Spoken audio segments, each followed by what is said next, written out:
আপনার রিজিকে যেন আল্লাহ বরকত দান করেন, এর জন্য বেশ কিছু আমল আমরা কোরআন হাদিসের আলোকে বলতে পারি, সাজেশন দিতে পারি।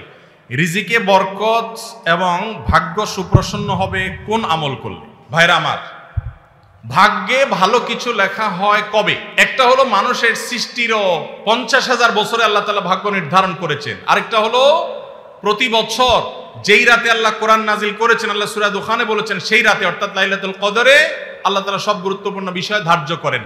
ভাগ্যে যেন ভালো কিছু আল্লাহ লেখেন, আপনার নসিবে যেন ভালো কিছু আসে, আপনার রিজিকে যেন আল্লাহ বরকত দান করেন, এর জন্য বেশ কিছু আমল আমরা কোরআন হাদিসের আলোকে বলতে পারি, সাজেশন দিতে পারি।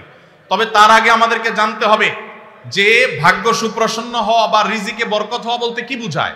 ভাই, রিজিকে বরকত হওয়া বলতে বুঝায় আপনি যা কামাই করবেন এর ভিতরে আল্লাহ তাআলা কল্যাণ দিবেন, যা কামাই করবেন এর ভিতরে বরকত হবে। প্রাচুর্য না, অনেক টাকা না, যা হবে এটাতে কি হবে? বরকত হবে। আমরা কি বরকত চাই না সম্পদ বেশি চাই? বরকত চাই। বরকত যদি চান, এক নম্বর হলো ঈমান এবং তাকওয়া লাগবে। আল্লাহ বলেছেন ওয়ালাউ আন্না আহলাল কুরআন আমানু ওয়াত্তাকাউ লাফাতাহনা আলাইহিম বারাকাতিম মিনাস সামা। যদি কোনো জনপদের লোকেরা ঈমান আনে, আল্লাহর ভয় অন্তরে লালন করে, আল্লাহ বলেছেন আসমান থেকে বরকতের সব দুয়ার খুলে দেওয়া হবে।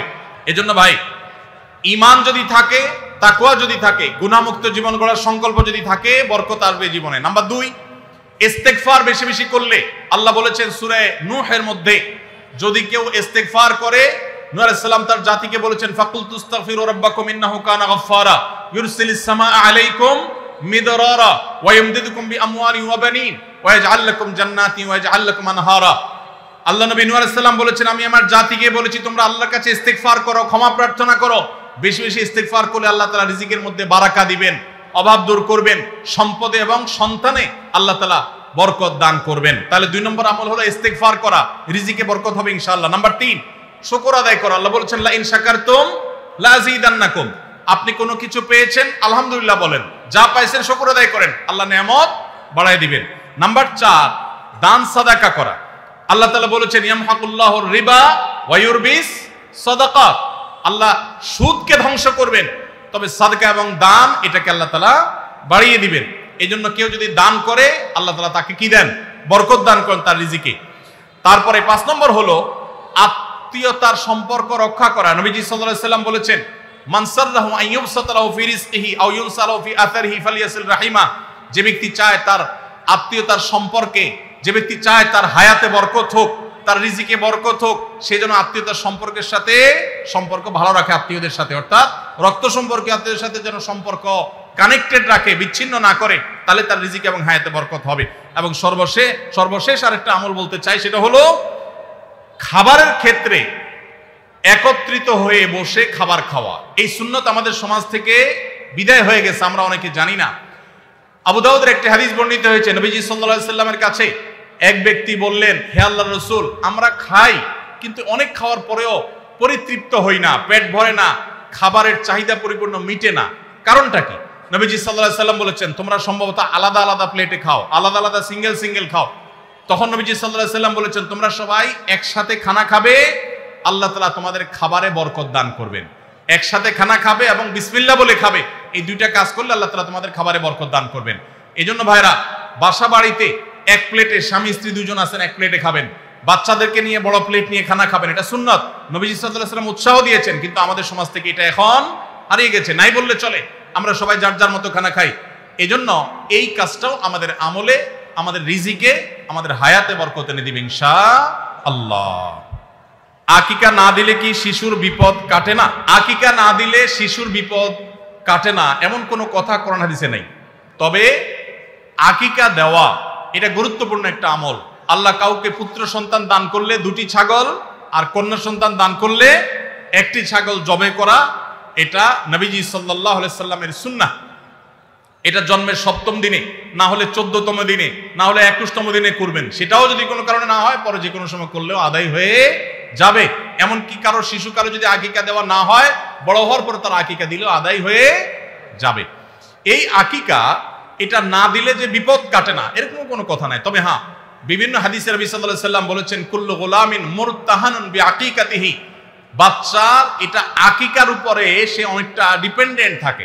এই হাদিসের ব্যাখ্যায় অনেক মুহাদ্দিসরা বলেছেন আকিকা না দিলে, আকিকা দেওয়ার ফলে সে বিভিন্ন ক্ষয়ক্ষতি থেকে বেঁচে থাকতো। অনেকে বলেছেন শয়তানের কুমন্ত্রণা থেকে বেঁচে থাকে আকিকার মাধ্যমে, এটা থেকে সে আর বাঁচতে পারে না, ওই ক্ষতি তাকে স্পর্শ করার সম্ভাবনা থাকে। তবে কেউ আকিকা দিতে পারলো না, অন্য কোনো আমল করলো তার সন্তানের জন্য, আল্লাহ তাআলা তাকে সেভ করতে পারেন।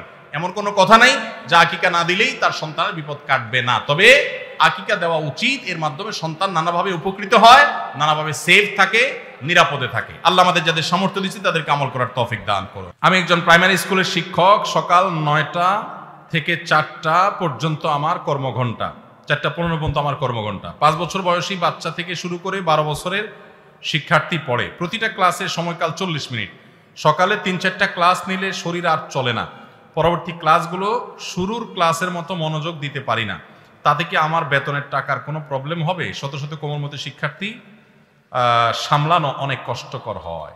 ভাইরা আমার, আল্লাহ কোরআনে বলেছেন লা ইউকাল্লিফুল্লাহু নাফসান ইল্লা উসআহা, সাধ্যের বাইরে কোনো কিছু করতে আল্লাহ আমাদেরকে বাধ্য করেন নাই। এজন্য আমাদের উচিত হবে যে আমরা যারা চাকরি করব, যতক্ষণ সাধ্য থাকে ততক্ষণ আমরা মনোযোগ দিয়ে কাজ করব।